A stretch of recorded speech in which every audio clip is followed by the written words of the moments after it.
Hi, I'm Kylie Lebanon, and so far I have three ideas for doing history. The first is by Thomas Andrew and Flannery Burke, which is the five C's. First, the first C would be change over time, which is how a specific event has evolved over into what it is now and how we perceive it.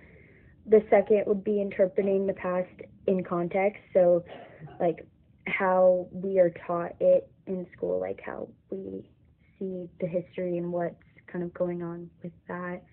The third is casualty, which is meaning why the event happened and basically finding a deeper meaning to the event. The fourth is contingency, which would be because uh, because of this event, how it would affect the future.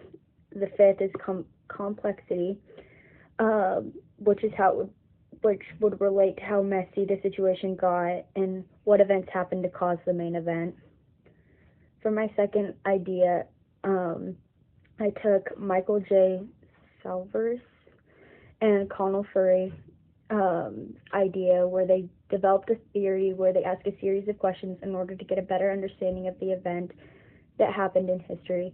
Each question is pretty general and can be developed in any and can be developed for any concept, but the answer that you get is varied between each event.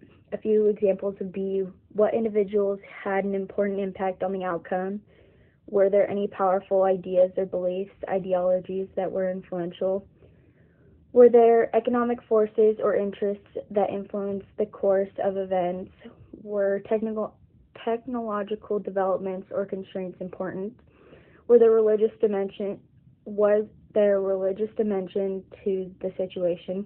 What role did organized groups play?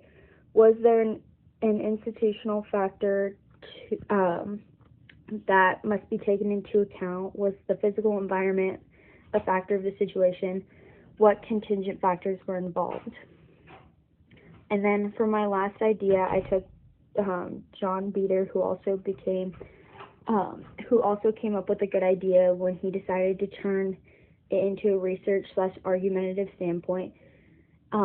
He thought that by having a historical understanding and getting a good perspective on the subject, then researching from the sourcage to then using cause and effect, and he lists many more steps, but ultimately his goal was to get the people to research ideas on their own in order to base their own opinion on it for a stronger background and knowledge of history. I think this helps because it makes sure that students are getting the actual learned hard text background to help them get a better understanding while also forming their own opinion on the situation that was at hand and how it affected they get their own opinion on how it affected us today. And yeah.